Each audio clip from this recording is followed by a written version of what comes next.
तो बच्चा पार्टी आज अपन ना स्टार्ट कर रहे हैं बायोलॉजिकल क्लासिफिकेशन का। ये लास्ट लेक्चर है। इससे पहले हमने जो तीनों किंगडम थे वो पढ़ लिए, ठीक है। अब बचा है प्लांट, जो हम आज स्टार्ट करेंगे प्लांट किंगडम, और एनिमल किंगडम है वो हम प्लांट के बात करेंगे, ठीक है। तो उससे पहले हमारे इसके अंदर ना एक टॉपिक बच जाता है जिसको हम बोलते हैं वायरस वायरस वायरस। ये वायरस ना हर जगह बहुत ज्यादा आते हैं कि नहीं आते हैं। तो यार एक्चुअली ये वायरस क्या होता है हम वो देखने जा रहे हैं। इसको बहुत इजी मेथड में समझें तो हम ये बोल सकते हैं कि यार देखो, एक जो वायरस है ना उसका खुद का कोई अस्तित्व नहीं है, खुद का कोई अस्तित्व नहीं है। उसको जिंदा रहने के लिए एक होस्ट की जरूरत होती है, और वो क्या है, बहुत ही बुरा इंसान है। जो वायरस है वो बहुत ही बुरा आदमी है। वो जो जिसके अंदर जाके वो जिंदा रह रहा है ना, वो उसी को जाके खतरनाक कोई ना कोई इन्फेक्शन कर देता है, उसी के अंदर जाके उसका जीनोम लेता है, ठीक है, डीएनए लेता है और रेप्लिकेट करता है, और उसके अंदर क्या करता है, बीमारी फैला देता है, इन्फेक्शन फैला देता है। तो ये बहुत बुरा है। जिसने उसको घर दिया, इसने उसी के साथ ऐसा कर दिया। तो सबसे बड़ी बात है, ये वायरस आखिर आया कहाँ से, किन्होंने इसको एक टर्मिनोलॉजी दी थी कि यार वायरस जैसा भी कुछ होता है। तो ये आपको दिख रहा है दिमित्री इवेंस की, ये एक साइंटिस्ट है। इन्होंने सबसे पहला जो वायरस का जो इन्वेंशन था, इन्होंने बोला भैया वायरस जैसा भी कुछ होता है वो होता है। Is that clear? Yes ma'am. कहाँ से मिला था? Tobacco mosaic disease. सबसे पहले जो ये डिजीज कॉज करता है वो है टोबैको मोज़ेक डिजीज, बस इतना याद रख लो, ठीक है। अब ये क्या होता है, देखो, ये एक इन्होंने ना ये जो टोबैको प्लांट था, क्या था, टबैको प्लांट। डिजीज, हाँ मंजू मैं वही बता रही हूँ, मंजू मैं अभी वही बता रही हूँ, ठीक है। देखो यहाँ पे देखो, Beijerinck called the fluid extracted from the disease plant of tobacco contagium vivum fluidum. ये अपने ना, ये जो हिंदी और इंग्लिश वाली लैंग्वेज नहीं है, ये कोई लैटिन लैंग्वेज जो होती है ना, जो अपन को पढ़ने में नहीं आती, जैसे जर्मन अपन को पढ़ने में नहीं आएगी, अपन ऐसे करके बोलते हैं दिस इज दैट लैंग्वेज, है ना, जो अपन को थोड़ी इंग्लिश जैसी दिखती है, ठीक है। तो देखो, एक जो साइंटिस्ट थे बेजरिंग, इन्होंने क्या किया, इन्होंने देखा जो वायरस है ना, वायरस एक टबैको प्लांट था, उसको जाके इन्फेक्ट किया था। तो जब उसको जाके इफेक्ट किया ना, तो वहां से क्या निकलने लग गया बेटा, फ्लूइड निकलने लग गया, ठीक है। अब प्लांट को बीमारी हुई, उसमें से फ्लूइड निकलने लग गया, तो उन्होंने उस फ्लूइड को जो नाम दिया ना बेटा, वो दिया कंटेजियम वाइवम फ्लूइडम, ठीक है। वो प्लांट कंटेमिनेट हो गया है वायरस की वजह से, और उसका फ्लूइड निकल रहा है, तो फ्लूइडम। Is that clear? और उन्होंने ये देखा कि यार ये जो फ्लूइड है ये इन्फेक्शियस है। क्या है ये बेटा? इन्फेक्शियस। इन्फेक्शियस बोले तो ये अगर फ्लूइड किसी और प्लांट के कांटेक्ट में आएगा तो भैया ये डिजीज उसको भी हो जाएगी। फिर ये फ्लूइड किसी और के कांटेक्ट में आएगा तो ये तो डिजीज उसको भी हो जाएगी। That's how it is term as infectious. और डिजीज कैसे होगी? लेट्स से एक पेड़ है, इसके कांटेक्ट में अगर फ्लूइड आया तो वायरस यहाँ से उसके पेड़ में घुस जाएगा, और पेड़ में घुस के जिंदा हो जाएगा और अपने आप को रेप्लिकेट करना शुरू करेगा और उसको भी बीमारी कर लेगा। Is that clear? Yes ma'am. है ना। तो अब हम देखते हैं, देखो यार जो सबसे पहले ये हाँ, आप मंजू जो बोल रहे थे उसके अंदर उससे लागू एक सेकेंड यहाँ पे देखती हूँ मैं, लिखा है या नहीं लिखा है, ठीक है। हाँ, तो देखो मंजू ने कहा है उससी लागू कॉस्मर डिजीज, ठीक है। तो एक डिजीज होती है पेड़ के अंदर जिसको बोलते हैं स्मट डिजीज। पेड़ों के अंदर एक डिजीज हो जाती है स्मट डिजीज, जैसे मैं अभी आपको बता रही थी, पेड़ों को बीमारी हो गई, इन्फेक्शियस हो गया। तो कुछ ये एग्जाम्पल है जिसके बारे में मंजू ने बात की है, कि जिसके अंदर पेड़ की, आप कोई कोई देखते ना, पेड़ की पत्ती कर्ल हो गई, मुरझा गई, बुरी बुरी तरीके से ऐसा ऐसा हो गया, तो उसके अंदर स्मट डिजीज के अंदर ये चीज हो जाती है। Is that clear? And cause by उससी लागू। Is that clear? आवाज है सबको ऑडिबल? ठीक है। अब एक्चुअली जो वायरस है वो कैसा होता है कैसा नहीं होता है, उसका स्ट्रक्चर बिल्कुल सिंपल है। देखो, सबसे पहले तो ए सेल्यूलर है ये, ठीक है, समझ पड़ी बात। अब इसके अंदर बेटा डीएनए भी हो सकता है या फिर आरएनए भी हो सकता है, ठीक है। Is that clear? आपने ना एनसीईआरटी में कुछ ऐसा करके ना इसका स्ट्रक्चर देखा होगा, जिसके अंदर ऐसे ऐसे करके कुछ ग्रीन ग्रीन सा बना होगा, याद आ रहा है आपको? Yes, ma'am. मैम हमने तो देखा ही नहीं, आधे बच्चों ने तो देखा ही नहीं। मैम आप किसके बारे में बात कर रहे हो? देखो, किसी ने याद आ रहा है? किसी ने अगर पढ़ा हो तो मैम ने पढ़ने के लिए बोला था। Yes, ma'am. Yes, NCERT ma'am. में है। और बाकी मैम है। हाँ बेटा क्या बोल रहे हो? और बच्चा ना एक तो टाइम पे ज्वाइन क्या करो, नहीं तो देखो अब जैसे कुछ बच्चे ज्वाइन कर रहे हैं ना, उनका ना समझ ही नहीं पड़ेगा कि यार ये कौन सी दुनिया चल रही है। ठीक है, ये जो ग्रीन ग्रीन स्ट्रक्चर होता है इसको हम बोलते हैं कैप्सिड। क्या बोलते हैं? कैप्सिड। और आपको क्या याद आ रहा है, मैंने आपको जब हम ये टॉपिक पढ़ रहे थे हमने बताया था कि यार एक बैक्टीरियोफेज होता है। क्या होता है? बैक्टीरियोफेज, है ना? वो भी टर्म अभी मैं यहाँ पे डिस्क्राइब करने वाली हूँ। ठीक है, अब देखो जो वायरस है उसके अंदर ये डीएनए भी हो सकता है, आरएनए भी हो सकता है। डबल स्ट्रैंडेड होगा या सिंगल स्ट्रैंडेड होगा, वो डिपेंड करता है कि किसी किसी जो वायरस होता है उसमें डबल स्ट्रैंडेड भी होता है, और कोई कोई जो वायरस होते हैं उसमें सिंगल स्ट्रैंडेड भी होता है। अब वो किस में हो रहा है किस में नहीं हो रहा है वो मैं भी बताने जा रही हूँ। ठीक है, जैसे सबसे पहले देखते मैम हैं। आरएनए तो सिंगल ही होता है ना? हाँ अभी मैं बताऊंगी बताऊंगी, सुनो सुनो। ये एक तो सबसे पहले ए सेल्यूलर होते हैं, इनका न्यूक्लिक एसिड कोर होता है। देखो सबसे पहले ना आप ये जो न्यूक्लिक एसिड ना बहुत ज्यादा टर्म आता है, तो मैं आपको ये सबसे पहले बता देती हूँ आज। ये जो न्यूक्लिक एसिड वर्ड है ना, न्यूक्लिक एसिड, इसका मतलब होता है दो तरह के न्यूक्लिक एसिड होते हैं, एक होता है डीएनए और एक होता है आरएनए।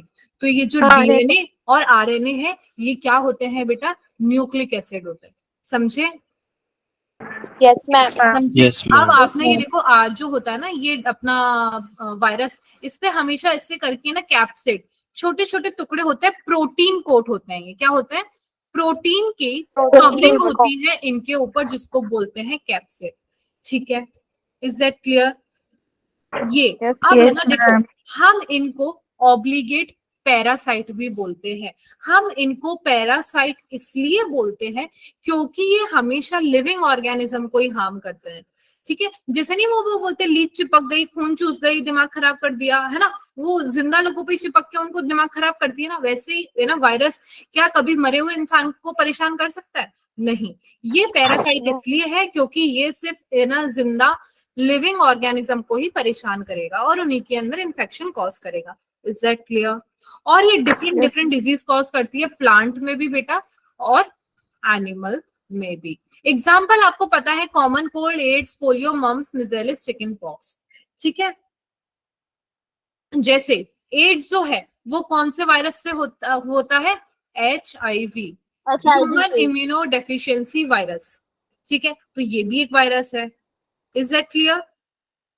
Yes, ma'am. डिपेंड करता है वो सिंगल स्ट्रैंडेड है उसके अंदर वायरस, उसके अंदर जो न्यूक्लिक एसिड है, या वो डबल स्ट्रैंडेड है। जो वायरस प्लांट को इफेक्ट करते हैं ना बेटा, वो सिंगल स्ट्रैंडेड आरएनए होता है उसके अंदर, single stranded RNA. Is that clear? जो प्लांट को इफेक्ट करेंगे उसके अंदर सिंगल स्ट्रैंडेड आरएनए होगा। वहीं दूसरी तरफ जो एनिमल को इफेक्ट करेंगे उसके अंदर कुछ भी हो सकता है, उसके अंदर सिंगल स्ट्रैंडेड आरएनए भी हो सकता है, उसके अंदर डबल स्ट्रैंडेड आरएनए भी हो सकता है, या फिर डबल स्ट्रैंडेड डीएनए भी हो सकता है। Is that clear?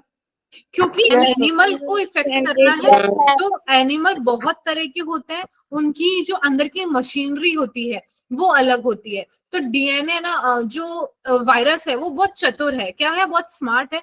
वो ना देखता है कि यार मेरे पास ऐसी मशीनरी है नहीं है, अगर मैं इसको नुकसान पहुंचाता हूँ तो ही मैं इसको जाके इफेक्ट करूंगा, अगर मैं इसको नुकसान नहीं पहुंचा सकता तो मैं इसको जाके इफेक्ट नहीं करूंगा। Is that clear?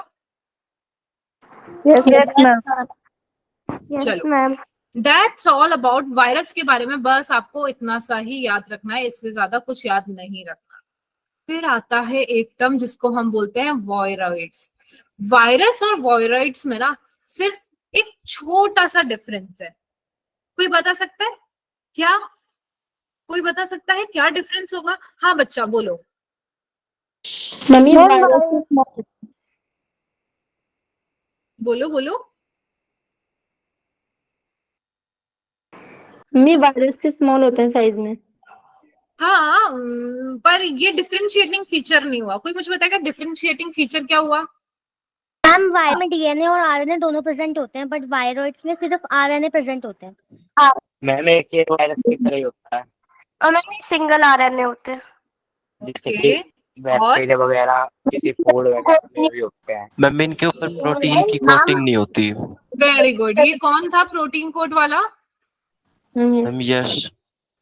Very good. मतलब बाकियों ने भी बहुत सही बोला, बट जो सबसे पहले नहीं होता, सबसे सही वाली जो चीज आती है वो ये है बेटा, जैसे मैंने अभी आपको बताया वायरस के अंदर प्रोटीन कोड होता है, और प्रोटीन कोड को क्या बोलते हैं हम बेटा? मैंने अभी नाम बोला था आपको, मैम कैप्सिड। कैप्सिड। तो बेटा इसके अंदर प्रोटीन की कवरिंग क्या होती है या नहीं होती है? मैम नहीं होती। मैम नहीं होती। ठीक मैम है, नहीं होती। इसको आपको ना बहुत इंपॉर्टेंटली ध्यान रखना है। They are the smallest infection agent. हाँ ठीक है, ठीक है। They consist of nucleic acid but lack protein coat. Is that clear? Yes ma'am. समझ पड़ी? देखो, और ना मैंने आपको एक टर्म बोला था, बैक्टीरियोफेज। क्या बोला था? बैक्टीरियोफेज। तो मैंने आपको क्या बताया था कि यार देखो, जो वायरस हमारे बैक्टीरिया को इफेक्ट करेगा उसको हम मिला के बोल देंगे बैक्टीरियोफेज। मतलब हमारे बैक्टीरिया के अंदर वायरस घुस चुका है, क्योंकि वायरस का खुद का तो कोई अस्तित्व नहीं है, वो जिंदा तो तभी बना है ना जब वो किसी के अंदर है। तो अगर बैक्टीरिया के अंदर वायरस घुसा हुआ है उसको हम बैक्टीरियोफेज बोलते हैं। और बैक्टीरियोफेज को ना बेटा याद कर लेना, क्योंकि बैक्टीरियोफेज ना आपके हर जगह आता है, हर जगह। Is that clear? मैं आपको उसका स्ट्रक्चर भी चलो यही दिखाती हूँ, रुको बना के यहाँ पे बनाती हूँ मैं आपके ना। एनसीईआरटी में भी दे रखा है एक ऐसा गंदा सा, बहुत ही ऐसे करके, जो बहुत ऐसे करके, जैसे नहीं लग रहा वो मकड़ी मूवी में ऐसे कोई करके चलता था, है ना? यस मैम ये वायरस है। Yes ma'am. हाँ, ये वायरस नहीं, ये बैक्टीरियोफेज है। ऑल ओवर इसको हमने बोल दिया है क्या बेटा? बैक्टीरियोफेज। Is that clear? ये कुछ ऐसा रूप ले लेती है बैक्टीरिया में घुसने के बाद। ये है इसका सर, ठीक है, ये है इसकी यहाँ पे कॉलर जिसको नेक बोलते हैं बेटा, ठीक है, और इसके ऊपर यहाँ पे कवरिंग प्रेजेंट होती है, दैट इज शीट। ठीक है, इज दैट क्लियर? ये ऐसा कुछ दिखता है। बैक्टीरियोफेज दिमाग में बिठा लेना, इसको आपको नहीं भूलना है, ठीक है, क्योंकि ये बार बार काम आएगा। अब हम आते हैं, आई थिंक सबने ज्वाइन कर लिया ना, एक बार मैं देख लूं कौन कौन ज्वाइन किया है कौन कौन नहीं।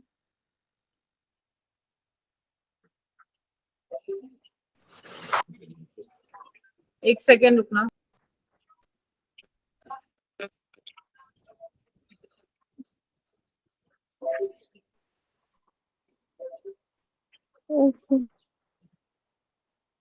हाँ एक सेकेंड बच्चा, एक सेकेंड।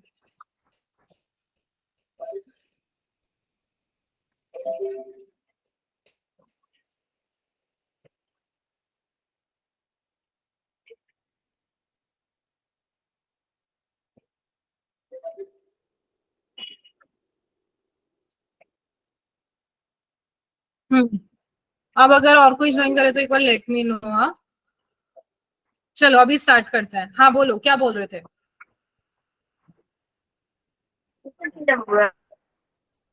क्या बच्चा? Am I audible to everyone? Yes ma'am. Yes चलो, मैम। अब हम पढ़ते हैं किसके बारे में? प्रियॉन्स के बारे में। कुछ नहीं, कुछ नहीं, मैंने आपको बताया वो जो प्रोटीन कोट है, ठीक है, यहाँ पे जैसे एक प्रोटीन कोट प्रेजेंट था, ठीक है, तो अगर वो प्रोटीन कोट अब नॉर्मली फोल्ड हो जाता है, अब नॉर्मली फोल्ड हो जाता है और दिखता किसके जैसा है? वायरस के जैसा, उसको हम बोल देते हैं प्रियॉन्स। दैट्स इट, ठीक है। मैम एक बार दोबारा स्पीच कर दो। मतलब देखो, मैंने आपको यहाँ पे बताया, जैसे अभी मैंने आपको प्रोटीन कोड बताया था ना, इसके अंदर वायरस के अंदर जिसे प्रोटीन की जो कवरिंग होती है इसके अंदर वो तो खराब हो ही जाती है, और इसके अंदर मतलब जो प्रोटीन डिसओरिएंट हो जाते हैं। हर किसी के अंदर एक स्ट्रक्चर होता है जो प्रोटीन से बना होता है, तो प्रोटीन जो डिसओरिएंट हो जाते हैं, बहुत खराब तरीके से अब नॉर्मल हो जाते हैं, तो वो डिसओरिएंट हो जाते हैं, वो नॉर्मल अपने शेप साइज और फंक्शन से बदल जाते हैं, तो उनको हम बोल देते हैं बेटा क्या? Prions. Is that clear? Yes ma'am. Yes ma'am. देखो, they cause many neurodegenerative disease, example bovine spongiform, encephalopathy. BSE से बोलते हैं। देखो क्या होता है ना, ये प्रियॉन्स मतलब अपना स्ट्रक्चर खराब कर लिए, तो अब ये क्या होता है, इन्फेक्शियस हो जाते हैं। तो ये इन्फेक्शियस हो जाते हैं, तो अगर ये किसी के अंदर घुसते हैं, किसी के अंदर बोले तो लेट से कोई कैटल है, ठीक है, कोई गाय है, ये उसके अंदर जाते हैं और उसके अंदर डिजीज कर देते हैं। कौन सी? बोविन स्पॉन्जियोफॉर्म एंसेफेलोपैथी, BSE। और ये एक न्यूरो डिजेनरेटिव डिजीज है, जिसके अंदर जैसे हम इंसानों में बोलते हैं ना न्यूरोलॉजिकल डिसऑर्डर, है ना, न्यूरोलॉजिकल प्रॉब्लम है, तो ये कैटल्स में न्यूरोलॉजिकल है ना डिसऑर्डर करता है। कौन? Prion. Is that clear? Yes ma'am. Lichen मैंने आपको बहुत पहले ही है ना बता दिया था, किस किस का एसोसिएशन होता है, ये एल्गी और बोलो फंगाई। फंगाई वाले पोर्शन को अपन बोलते हैं माइकोबायोन, और एल्गी वाले पोर्शन को हम बोलते हैं बेटा क्या? फाइकोबायोन। Is that clear? इससे एक लाइकन का एक बहुत बड़ा इम्पोर्टेंस है, कोई मुझे बताएगा Yes. क्या इम्पोर्टेंस है इसका?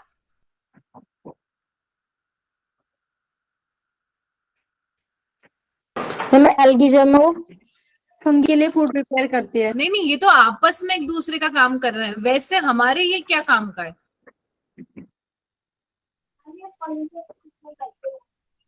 देखो बेटा, पॉल्यूशन इंडिकेटर है।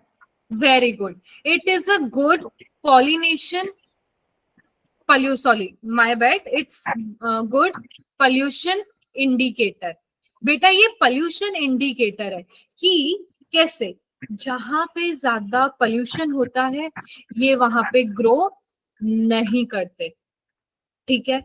तो अगर हमें दिख रहा है पेड़ पे लाइकेंस है, तो हम बोल देते हैं कि मतलब इस सिटी में और इस प्लेस में पोल्यूशन बिल्कुल भी नहीं है, क्योंकि जहां पे पोल्यूशन होगा ये वहां पे ग्रो नहीं करेंगे। Is that clear? और मैंने बोला लाइकेन में दो पार्ट होते हैं, एक होता है एल्गी और एक होता है फंगाई। तो दोनों एक दूसरे के साथ रह के काम करते हैं। जिससे एल्गी है, एल्गी फंगाई के लिए खाना बनाता है, फंगाई इसको रहने के लिए जगह देता है। सीधी सीधी बात है कि मैं तेरे लिए खाना बनाऊंगा, तो मेरे को खाने की जगह और रहने की जगह दे। Is that clear? Yes ma'am. सबको समझ आया? Yes ma'am. चलो, अब ये आपने क्वेश्चंस देखे? Yes ma'am. यस सिर्फ एक मैम। बच्चे ने देखे, बाकी किसी ने नहीं देखे? हम देखे थे। यस मैम देखे थे। है ना? चलो, हाँ बच्चा बोलो, दीपिका बोलो। नहीं मैम, वो हाथ इसलिए खड़ा क्यों क्योंकि क्वेश्चन देखे थे। अच्छा अच्छा, ठीक है। तो अब मुझे बताओ, नॉस्टॉक एनाबीना ये कहाँ पे आया था? मैम साइनोबैक्टीरिया के टॉपिक में। Very good. Have specialised cell called heterocyst, what is the function of this cell? क्या फंक्शन होता है इस सेल का, कोई मुझे बताएगा हीट्रोसिस्ट का? मैम नाइट्रोजन फिक्सेशन में काम करता है ये। Very good. ऐसे करके स्ट्रक्चर था, है ना, येलो येलो कलर का, याद आ रहा है आपको? Yes ma'am. जिसको मैं यहाँ पे करके ऐसे लिखा था, हीट्रोसिस्ट। तो क्या काम कर रहा था वो? नाइट्रोजन फिक्सेशन का। याद आ गया आपको? Yes ma'am. Which group comprise of single cell eukaryotes only? Ma'am protista.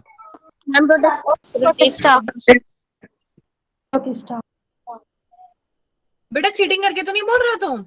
इसके अंदर आंसर दे रखे हैं क्या? एक सेकेंड रुको। मैम यस मैम आंसर भी।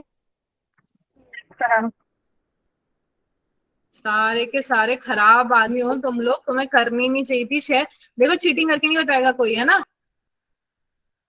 प्रोटिस्टा, बेटा प्रोटिस्टा में सारे सिंगल सेल्ड प्रेजेंट होते हैं, ठीक है। अब आ जाओ, name the fungus which cause disease in wheat, बताओ। रस्ट। Ma'am rust. हाँ बेटा, शिवम, शिवानी। मैम ये क्वेश्चन समझ नहीं आया। अरे ये सीधा सीधा मैंने जब आपको पढ़ाया था ये था ना कि जो फंगस पढ़ा था ना अपन ने, फंगाई फंगाई। तो फंगाई जैसे ये एनसीईआरटी में भी एज इट इज लाइन दे रखी है कि वीट के अंदर कौन सी जो हमारे फंगाई है वो डिजीज करती है, ठीक है, तो वो है हमारे रस्ट, ठीक है। Okay ma'am. और Which of the following is correct about void? First, second, third, fourth, बताओ। देखो ए ऑप्शन और बी और सी ऑप्शन तो सीधा सीधा कट गया, मानते हो नहीं मानते हो? Ma'am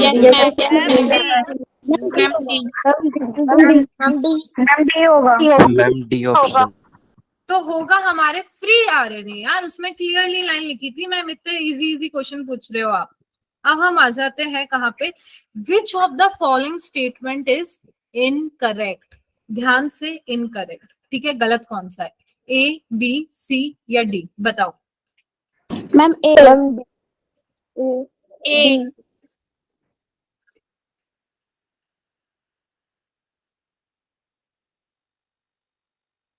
ma'am C option.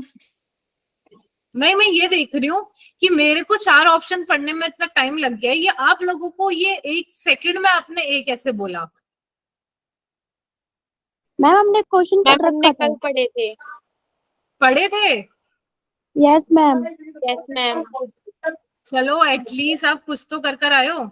ये अब थोड़े 2 मार्क्स के क्वेश्चन है। अरे यार, व्हाट इज फाइकोबायंट एंड माइकोबायंट, ये तो मैंने जस्ट अभी बताया आपको, एल्गी वाला है ना, एल्गी एंड फंगाई, है ना?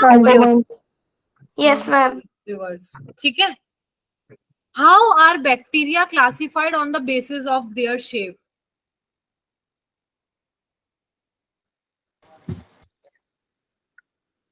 मैम कर्व शेप, देखो कोकाई। वेरी गुड, वो नहीं मैम बताया rod shape, bacilli, vibrio, spirilla, spiral, vibrium. ये सारे जो मैंने बताया था ना, जो ऐसे करके थे, एक कॉमा शेप्ड थे, एक रॉड स्ट्रक्चर थे, याद आ रहा है आपको? ये वो वाला चीज है, ठीक है मैम। बस इसमें ये नेम ही लिखना है ना? हाँ, नेम लिखना है और है ना, उसको थोड़ा थोड़ा सा एक एक डायग्राम बना देना सबके आगे, ठीक है। Okay ma'am. How, why are red tides caused and why are they harmful? Red tide सबसे पहले तो मुझे बताओ क्यों हार्मफुल होती है, मैंने आपको बताया था। क्योंकि ये हार्मफुल केमिकल्स प्रोड्यूस करते हैं। हो जाती है मैम क्योंकि ऑक्सीजन खत्म कर देती ये बहुत हार्मफुल टॉक्सिक केमिकल प्रोड्यूस करती है बच्चा पार्टी, जिसकी वजह से जो फिश है वो क्या होती है, मर जाती है। मर जाती है। उसको ऑक्सीजन नहीं मिल पाता, सारा ऑक्सीजन भी ले लेती है वो, ठीक है। फिश को ऑक्सीजन डिप्राइव्ड कर देती है ये, ठीक है। Yes ma'am. How are viroids different from virus, ये क्वेश्चन तो मैं आपसे पूछी थी यस और इसका मैम। तो आप आंसर भी दिए हो, है ना? Yes ma'am. State two economical important uses of heterotrophic bacteria और आर्के बैक्टीरिया, ये तो ऐसे हेटेरोट्रोपिक बैक्टीरिया। हाँ, ये तो अपने जो पूरे नोट्स में लिखा था कि यार क्या क्या ये काम आते हैं, क्या क्या नहीं, वो आपको करना है याद, है ना। ये तो बहुत इजी सा था। What is nature of cell wall in diatoms? Ma'am indestructible होते हैं क्योंकि उनके अंदर सिलिका प्रेजेंट होता है। और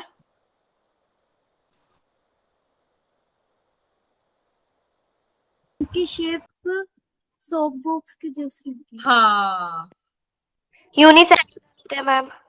हाँ हाँ, यूनिसेल्युलर तो ये सेल वॉल वाला कैरेक्टरिस्टिक नहीं है, वो तो पूरा डायटम्स का है। बाकी एक जो सिलिका वाला है और ये वाला सोप बॉक्स वाला। मैम इसके ये स्मॉल साइज भी होता है। क्या बेटा? छोटा मतलब मैम ये स्मॉल साइज भी होता है। हाँ, ये स्मॉल साइज होता है वो अलग, बट आपको इसके अंदर 2 पॉइंट ही लिखना है, ऑल्सो नोन एज फ्रिट्यूड। ठीक है। हाँ, अरे ये same question. Briefly describe 4 major group of protozoa. Protozoa के 4 जो ग्रुप थे, कोई मुझे इसका नाम बताएगा? Ma'am amoebae, flagellates, ciliates, parasitic sporozoa. क्या क्या क्या?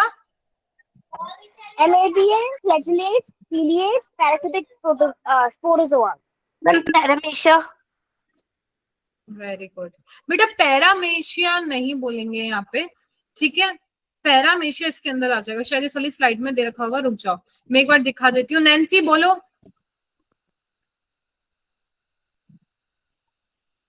Nancy yes ma'am. बोलो। मैम मैं नेमिंग बता रही थी।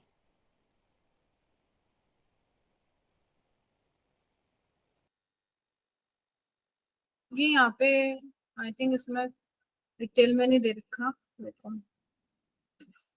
मैम डाइनोफ्लैजिलेट।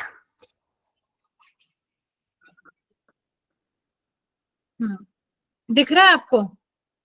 4 पूछे हैं, तो कौन कौन से होंगे?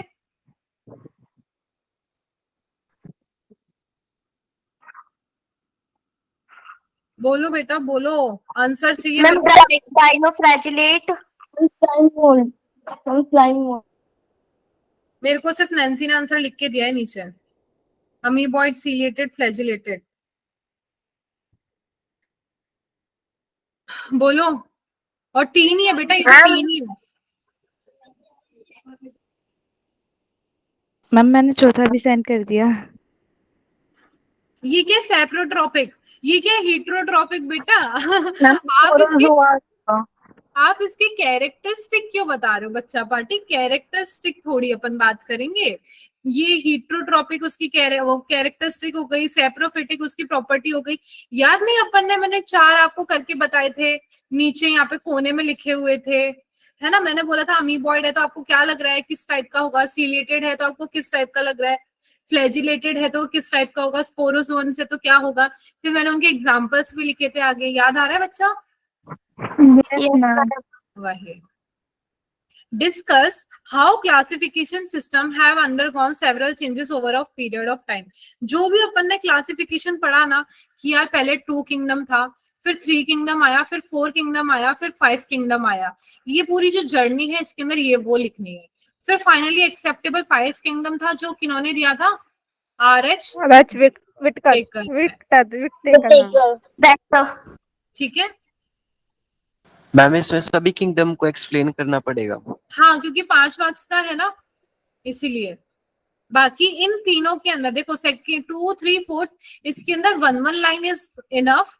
5 किंगडम पूरा डिटेल में करना, ठीक है। जैसे 2 में लिख देना कि कौन कौन से कहना वो आए थे किंगडम, कौन से 2 किंगडम थे, इसके अंदर कौन सा न्यू ऐड हुआ था, 4 में कौन सा न्यू ऐड हुआ था, और 5th में सारे के सारे ऑन द उसके जैसे बेसिस लिख देना 5th के कि मोड ऑफ न्यूट्रिशन पे था, ठीक है, कैसे वो रिप्रोड्यूस कर रहा था, कैसी सेल वॉल थी, ये सारी चीजें, ठीक है। ये हुआ कंपैरेटिव।